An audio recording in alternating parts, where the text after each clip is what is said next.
Bueno, 25 de mayo de aquel 1810 y la revolución que le dio a la nación, a la República Argentina, nuevos horizontes y las revoluciones de hoy, de la actualidad. Por eso hablamos con Cristian Primo, quien es docente, historiador, y por eso nos ayuda a entender la vinculación que tiene la sociedad con respecto a estos actos revolucionarios. ¿Cómo estás, Cristian? Bien, bien.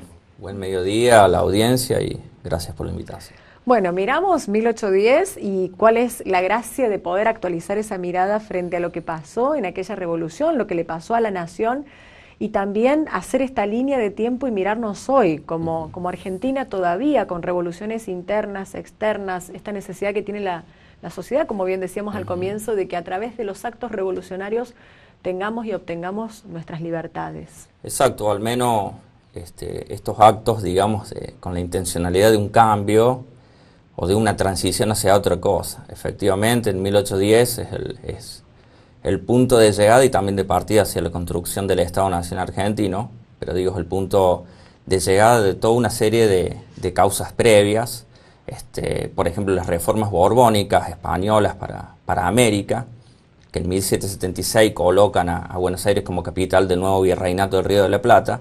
O sea, es un poco un signo de los tiempos que fue generando a escala, digamos, regional en Latinoamérica, lo que hoy es Latinoamérica, diferentes movimientos y movilizaciones por, digamos, la opresión de la corona española hacia la población en general. Entonces el descontento ya se iba viendo en un marco, en un contexto internacional de expansión del sistema capitalista, de la mano de las ideas del libre cambio, del liberalismo, del libre comercio, de la primera etapa de la revolución industrial inglesa, que se iba a profundizar mucho más luego en el siglo XIX, y bueno, toda esa serie de indicios van generando los cambios que después se van a producir en 1810.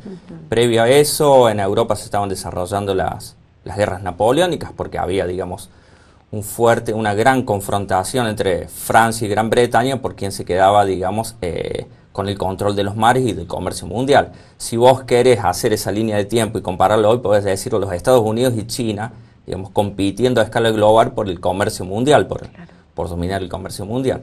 Eso se dirimió en una guerra en Europa, que fue una confrontación que llevó al resto de los continentes también.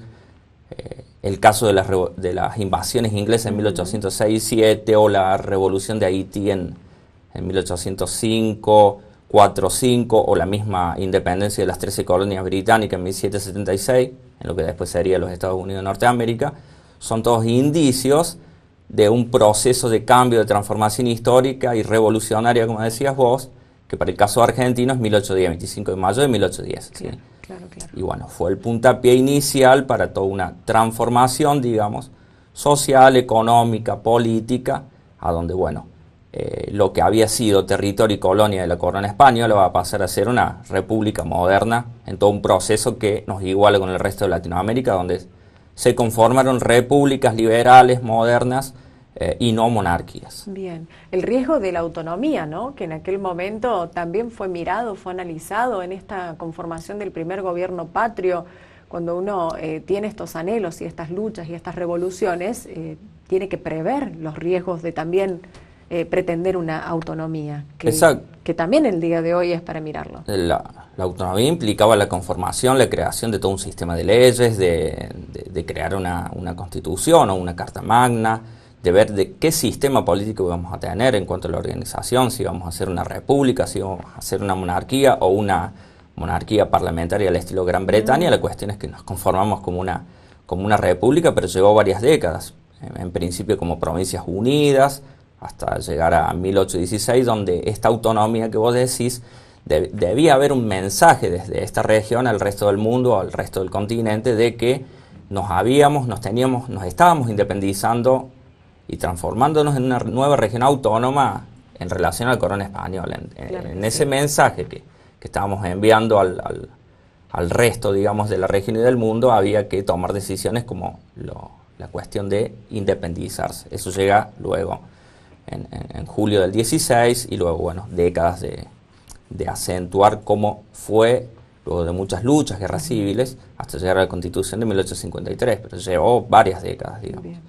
fue realmente revolucionario, Cristian. Cuando uno ve las imágenes, todo lo que hemos aprendido en la escuela, después fuimos creciendo, algunos a través de nuestra familia, de nuestros hijos, realmente fue un acto revolucionario. El pre, el durante, el después, no solamente por lo visible de lo que significó la gente reunida en esa plaza frente al Cabildo, queriendo saber de qué se trataba, sino que fue toda una revolución por los hechos. Es un acto revolucionario en el hecho de que nos despojamos, ¿sí?, del poder español, de la corona española. Es decir, la autoridad virreinal no es reconocida como representativa del soberano de Fernando VII en España, de los Borbones, y bueno, en ese sentido hablamos de retroversión de la soberanía, es decir, la soberanía está en el rey o está en el pueblo.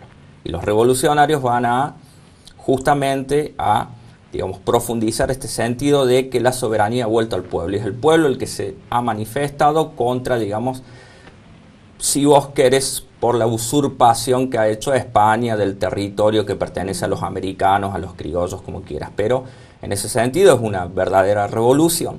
Luego, dentro de las corrientes historiográficas hay muchos que lo discuten porque no se ve demasiado la participación popular en cuanto a la toma de decisiones más, digamos, finas a nivel junta, primera junta, junta grande y los triunviratos. Es decir, siempre hay una conformación donde están representados los sectores más poderosos de Buenos Aires, ¿sí?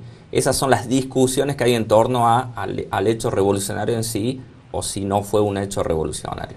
La cuestión es que gran sector de esa dirigencia política de aquel momento era profundamente progresista y liberal, y sí, digamos, tenía una intención a favor del pueblo. Eso hay que decirlo, en la figura de Belgrano, Moreno, Castelli, bueno, luego la llegada de San Martín y otros que operaron siempre, digamos, buscando el bienestar general de la población. Bien. Como característica la Argentina revolucionaria, sin entrar en estos miedos, en estos cucos de poder, decir en revolucionario algo que tenga una connotación negativa, sino mirando lo positivo, sí, de poder expresar, un como un cambio. Sí, bueno, ¿qué podemos mirar, Cristian, cuando, bueno, en tu situación docente muchas veces se da estos debates con el alumnado, con la sociedad, nosotros en familia quizás a veces tocamos los temas y decimos, bueno, ¿y qué mirar hoy de lo positivo de la revolución? Lo positivo hoy de la revolución es, digamos, intentar la construcción, digamos, de una nación argentina que sea viable, digamos, en todos sus aspectos sociales, económicos, es decir, respetar la Constitución en profundidad, a tal punto en que no solamente el sistema democrático no puede basarse solamente en ir a votar, también debe incluir la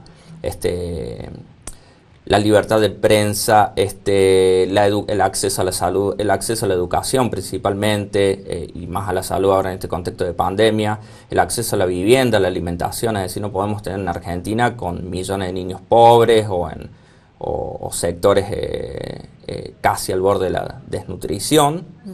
Y bueno, lamentablemente asistimos a escala global, la Argentina está dentro de ese contexto, de una transición histórica, ¿sí? Nunca en la historia de la humanidad hubo una transferencia de recursos tan profunda desde los sectores más bajos hacia los sectores sociales más altos. Es decir, la concentración de la riqueza en los sectores altos es tal que ya empuja, digamos, en esta acumulación, empuja también a los llamados sectores medios hacia la pobreza. Eso ha generado en estos últimos años, te diría 2 o 3 años, y ha habido una especie de parate relativo en relación a la pandemia por el confinamiento, pero ya veíamos movilizaciones en Chile, veíamos movilizaciones en otras partes de Latinoamérica, como las que se ven ahora en Colombia, donde la gente, digamos, prácticamente sin banderas políticas sale a movilizarse, digamos, intentando defender su situación y bueno, Chile ya ha dado, digamos, el puntapié inicial, lo está dando Colombia también, y en otras partes del mundo también se está produciendo esta cuestión relacionada a donde, digamos, sectores sociales ya sin una ideología determinada entienden o comprenden que están quedando fuera del sistema. Es decir, el sistema deja tanta cantidad de gente excluida que lleva inevitablemente a movilizaciones a donde los estados deberán rever, la clase política, rever cómo va a ser, digamos, el reparto, por así decirlo, de los ingresos en cuanto a lo económico, porque hay sectores sociales que ya no dan más, digamos. Exacto, bueno, sigue cambiando también paulatinamente a medida que de la población, que la humanidad también va tocando otros ejes. de vulnerabilidad y de necesidad de poder preservar la idiosincrasia, costados donde el pueblo tiene la necesidad de este reclamo. Exactamente. Bueno, Cristian, ha sido jugoso poder exprimir y en corto tiempo poder hacer este paralelismo entre la necesidad de la revolución en estos tiempos y la mirada positiva con respecto a aquel 1810, para que no quede solamente en la historia, para que el feriado tampoco se nos pase de por medio y para que podamos aprovechar los recursos que tenemos en Río Tercero y poder abordar estos temas también en este caso con vos. Gracias. Gracias a ustedes. Muy bien, nos vamos a una pausa en Local Noticias, ya regresamos.